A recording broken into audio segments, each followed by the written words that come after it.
Hallihallo meine Freunde und willkommen zurück in der weiteren Folge Genshin Impact. Ja, ihr seht schon, Ganju ist auf einmal da. Hat einen ganz bestimmten Grund, weil erstmal hat man hier das schöne Bild von Ganju hier in dem Festival, ne? Und ich bemerke gerade, dass wir jetzt sehr viel mit Ganju rumlaufen. Also dachte ich, dann können wir sie doch einfach in unserem Team packen, mitten bei dem schönen Festival. Natürlich, sobald das Festival wieder vorbei ist, wird unsere schöne Yumiya uns wieder begleiten. Und ja, ich würde sagen, let's go. Bin ich mal gespannt. So, na dann. This is the place. I enjoy training here to the sound of music.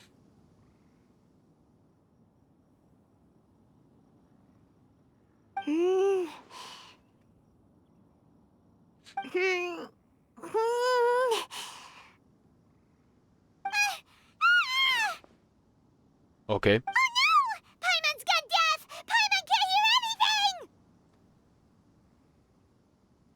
The faint sound of birdsong, the quiet murmur of the streams. These are relaxing sounds. Are they not the music of which you speak? Oh, Paimon wasn't quite done with the description. Okay, fine, it's all Paimon's fault. What we're looking for are not the sounds of nature, but melodies played on special instruments. And a melody is?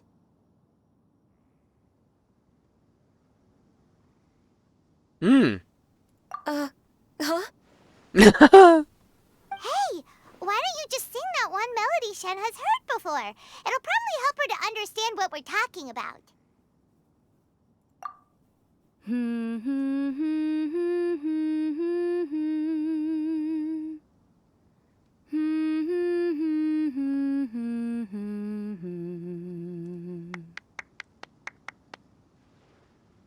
Oh, was that from the opera that Yunjin sang? That was a melody, and melodies can be called music. It felt like I was transported back to the past.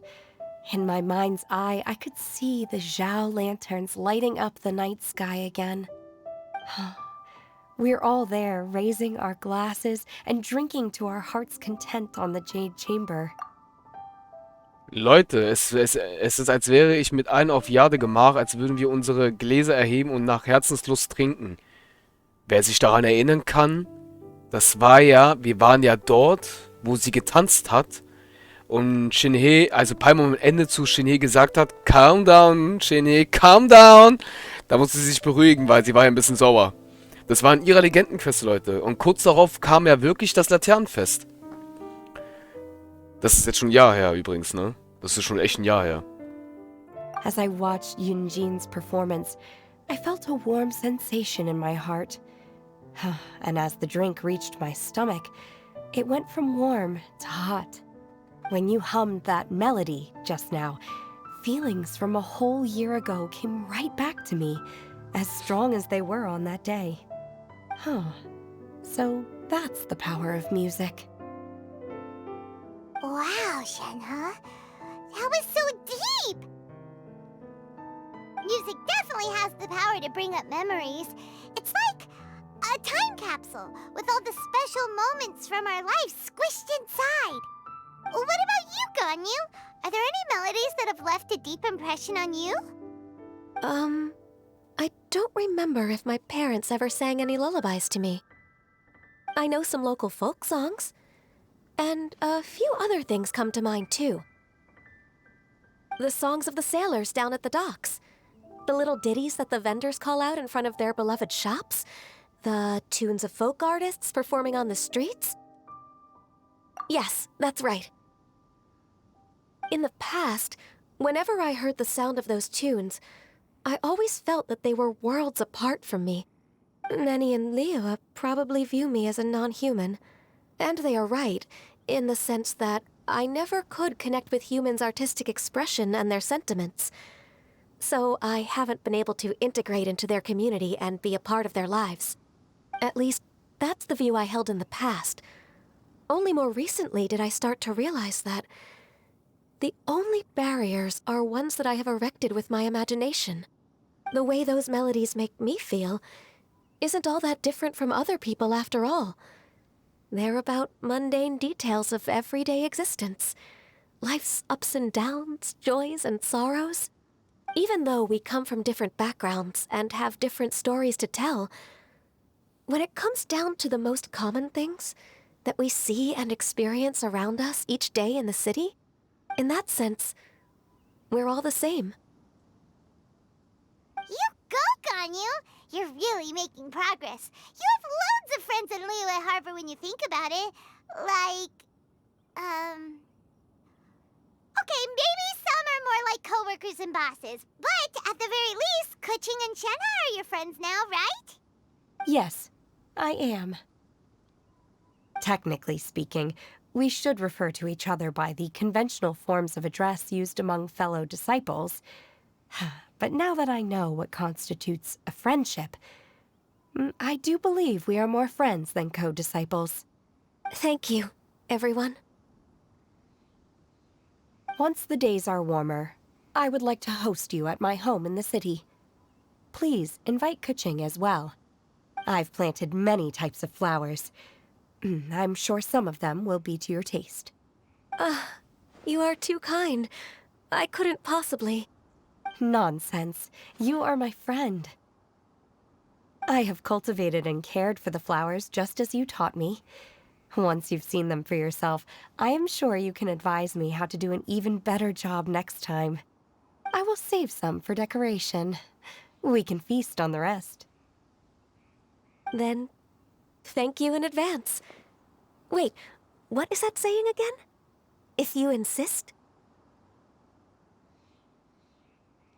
Do people say that?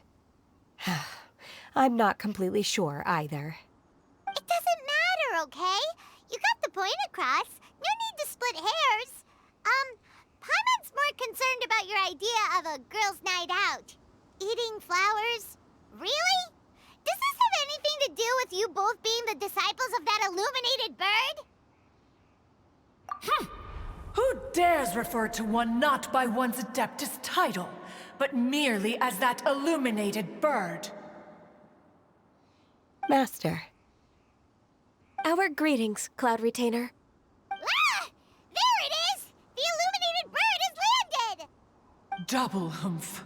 Now she has the gall to use it rather than she, even after being chastised once already?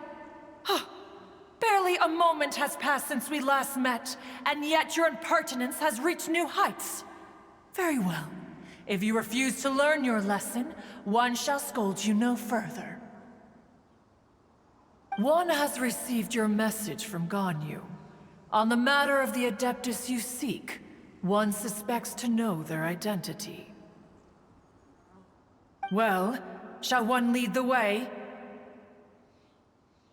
I still have to complete my training for today, so I will bid farewell to everyone here. Very well. Await my arrival at one's abode later this night. On this special occasion, you should indulge yourself with some savory dishes. If you want to release a Shao Lantern, come and find us anytime. Thank you, everyone. Happy Lantern Rite to you too.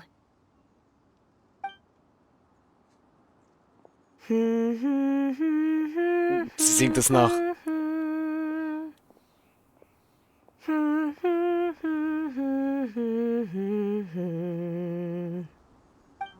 Alles klar. Okay, meine Freunde.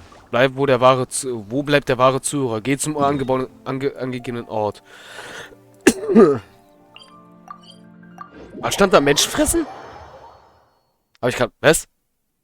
Ich hab gerade viel zu schnell geklickt gerade tatsächlich. Was stand da drauf?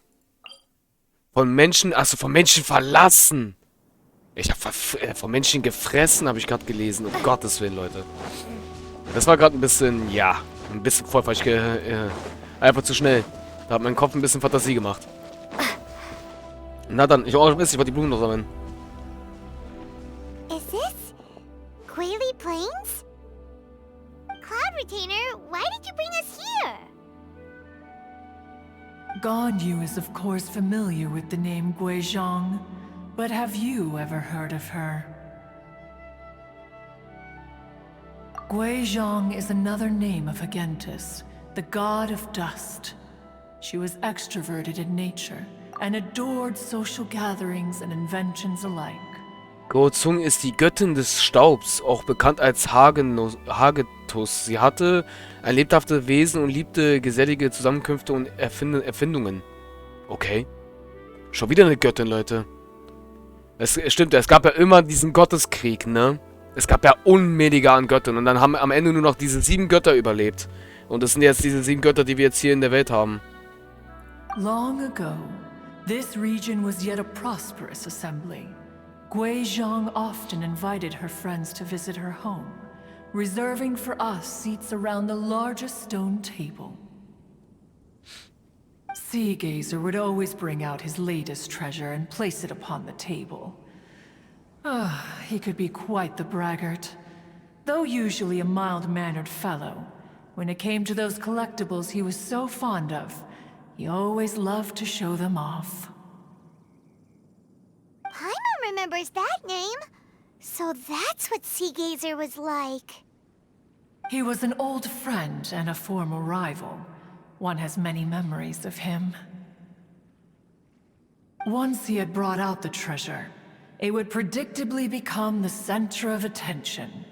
Neither Guizhong nor one was content to let him just steal the spotlight. So we would then also present our proudest mechanical creations. As Adepti, we were each gifted in our own ways, and naturally proud of our accomplishments in our respective fields of expertise. As a result, one often quarreled with Seagazer. His treasures were not even of his own making. He just used his exploration skills to dig them out of the ground. How, pray tell, could he compare to me, when every single one of one's accomplishments were crafted by one's own hand? Cloud Retainer, you are getting competitive again. One digresses. Regardless, every time an argument occurred, Guizhong would come over to watch us during our mutual lambastics. On some occasions, she would join in, and on others, she'd take one of us by the limb and start uttering the most ridiculous nonsense. What kind of nonsense? No kind of nonsense were we spared. Sometimes she would brazenly opine, why argue between yourselves when neither of you could ever hope to beat me? Other times, she would make unsolicited suggestions, such as, once you two are done arguing, let's go to the foot of the mountain and grill some meat. She always sought to make everyone happy, and one must say, she had quite the gift for it. No matter what nonsense she said, one never felt bothered or offended. It also helped that she never referred to one as that illuminated bird or lady bird. Come on, get over yourself! Anyway, just as our impassioned arguments would reach the apex of acrimony, Marchosius would bring his delectable dishes to the table. Who would dare snub the stove god and his wondrous creations? At the sight of him, we would all immediately drop the argument and prepare the table for a night of feasting and drinking. Back then, one was always bothered by how the cups Rex Lapis brought were always too square for one's taste. Can you see yourselves ever enjoying a drink from a square cup? Precisely. So, as you can see, even one as great as Rex Lapis was not immune to making the occasional blunder. Even one could never find fault with Marchosius's cooking. As we ate, Guizhong would continue to find topics for conversation, filling the table with humor and laughter. Each of those old fossils had their character flaws and points of obstinacy. So why was it that whenever we dined together, we always had a marvelous time? We would drink together from a spot high in the mountains until the moon set and the sun rose, and only then would the banquet finally come to an end. Streetwood Rambler would often remain to admire the flowers with Guizhong before returning to her own abode. The glaze lilies were far more abundant back then. Entire fields of them would appear to the eye as a veritable sea of flowers. Was? Die Fürste des Singens und des Streunens blieb oft... Welche Fürstin ist das denn? Lol. Streetward Rambler? That would be Ping. You probably know her Ah! as Madam Ping. Oh, okay. Wait, this is a lovely story and everything, but didn't we come here to find that Adeptus from Mr. Dvorak's story? Or are you saying that it was Guizhong? Didn't she, already, Alas, long has one avoided this place for precisely that reason. The sights here are a reminder of a time long gone, and evoke much sorrow. One should have guessed that you would disrupt one's poignant moment of mourning with your incessant questioning.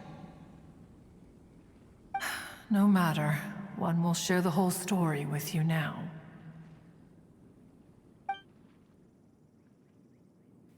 In times gone by, one quarreled oft with Guizhong concerning mechanical principles. We each had our ideals, and neither would yield. Under the pretext of a social gathering, one invited the impartial Rex Lapis to judge the quality of our creations. But Rex Lapis declared that Guizhong's Obscuro Vulpus mechanism was superior. Though one was too proud to acknowledge it, in one's heart, one knew that Guizhong was indeed the superior talent in the mechanical arts. As for the story between Guizhong and Streetward Rambler, that begins with a certain bell. In Guizhong's opinion, while mechanisms were no substitute for human composers, they were yet capable of producing simple but fine melodies.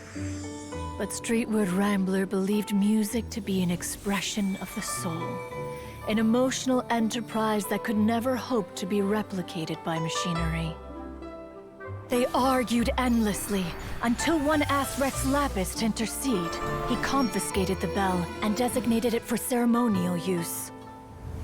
Thereafter, one would often find them convening in the mountains, discussing music, mechanics, and all the affairs of the mortal world. But these good times were not to last. War broke out between the gods, and soon engulfed the Guili Plains. Guizhong was overpowered by the enemy, and fell in battle. When Streetwood Rambler and I arrived at the scene at long last, all that remained among the ruins was her lifeless body. After this, at Streetwood Rambler's request, Rex Lapis granted her the cleansing bell for safekeeping.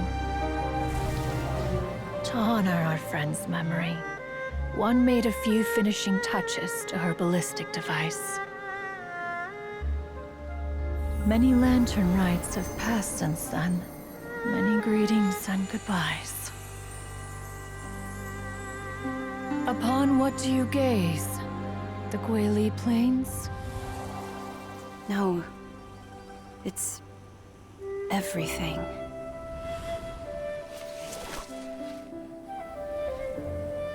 We think of human life as like a lantern that's lit one minute and extinguished the next. But are we Adepti so different? Perhaps as dust settles after a storm, we too must one day return to the world below.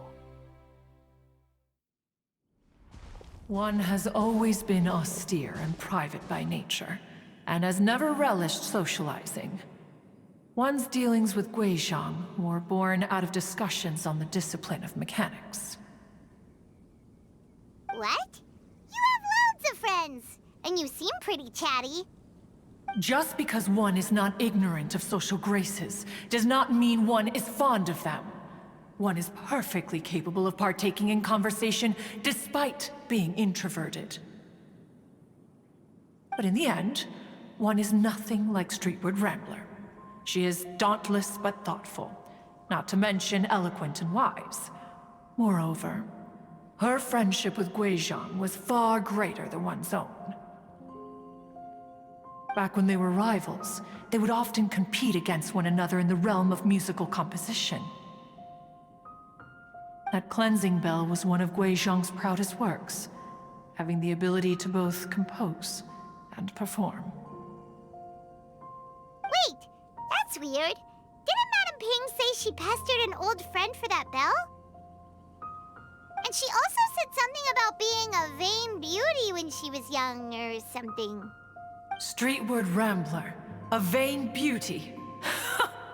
My foot. That bell has a sad history. Clearly, she refrained from sharing with you the truth of its origins, since the right time had not yet come. As for her old friend, who else could it be? As soon as Streetward Rambler heard that a certain Zhang Li wished to borrow the bell, she realized that the man was none other than Rex Lapis, and that he had made an enormous decision. After all, we all have known each other for several millennia. Some things between us are implicitly understood. Whoa! So they were talking in secret code? Oh, Paimon did not see that one coming. Enough of your intrusions. Where was one up to? Ah, yes. One remembers now. The cleansing bell is powered by a mechanical art, and can be used to great effect as an accompanying instrument. After the passing of its creator, it was used on numerous occasions during rites of parting. But Streetward Rambler did not acquire it from Rex Lapis for the purpose of producing further funerary tunes. No. Each time she rang it, it was to play the tune that Guizhong composed on it. The two once clashed over their beliefs about the meaning of music. Who would have thought that with Guizhong's passing and Streetward Rambler's mourning, two tunes composed in discord would eventually become one harmonious composition?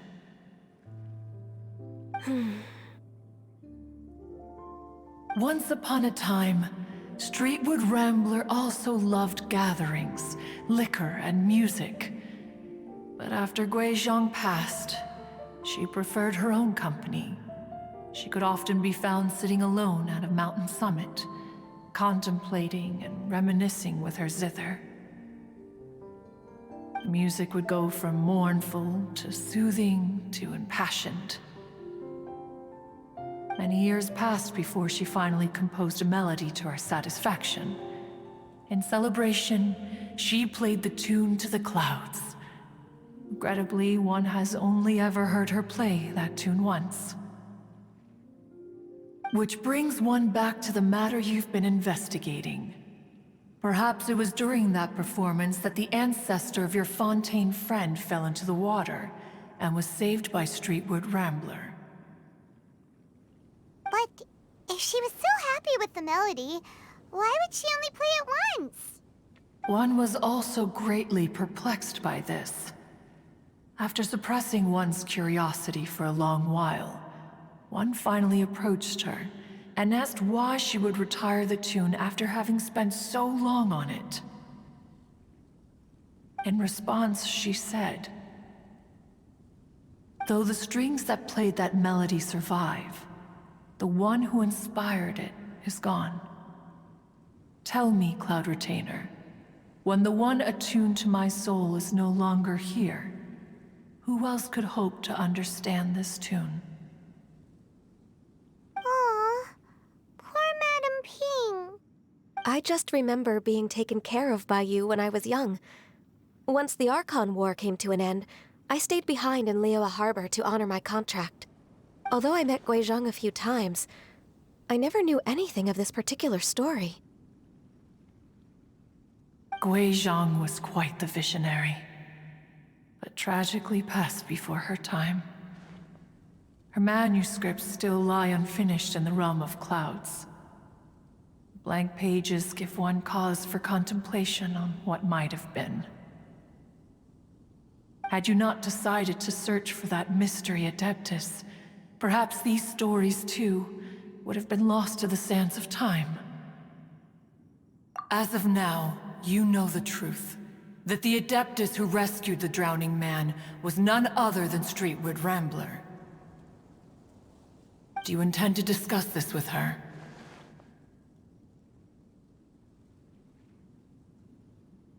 Do you mean Ping might find the topic too distressing? Precisely. The passing of our old friend is a heavy topic that both of us are usually careful to avoid. If I may be so bold, Cloud Retainer, could it be that this is just your own personal opinion?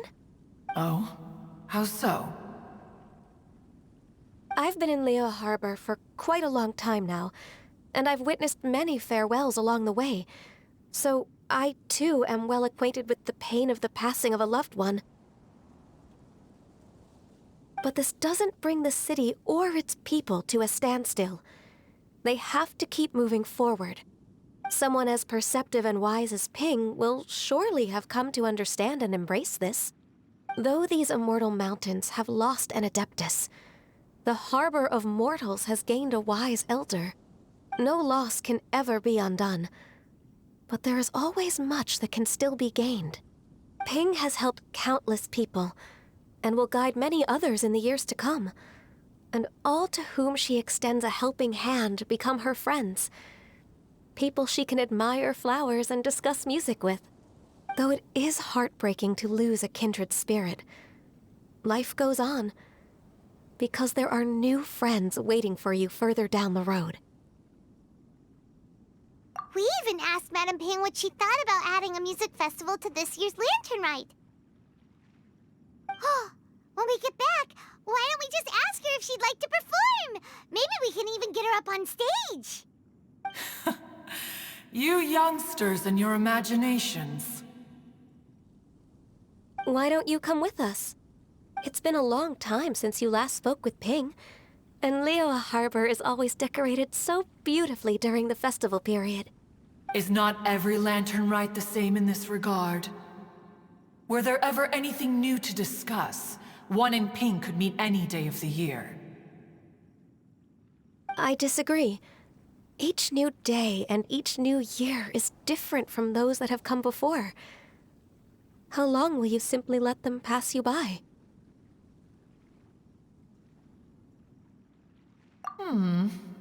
The edibles she brought this time were indeed quite delectable. Very well.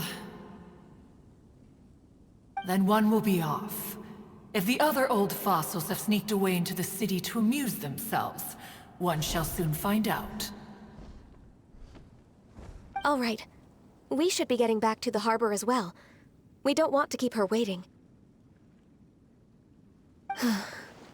Once the Guili Assembly, now the Guili Plains. Say, if we planted flowers there and cared for them carefully enough, do you think that one day we'd be able to recreate the sea of glaze lilies? Allow one to take back one's praise from a moment prior. You are still far too given to flights of fancy, child. What? Cloud Retainer? You were still listening? One observed that you were making no effort to leave, and returned to chasten and hasten you. This time, one is departing in earnest. Ja, da war die Götter. Die ist gut. Sie ist gut, Leute. Ja, meine Freunde. Interessant. Vor allem hat man jetzt von der Fürstin der stillen Wolken und stillen Windes ihre menschliche Gestalt gesehen. Das war ja auch interessant. Jetzt hat man sie zum ersten Mal gesehen. Nicht übel. Ja, meine Freunde, dann bis zur nächsten Folge. Euer Marschu. Tschaußen.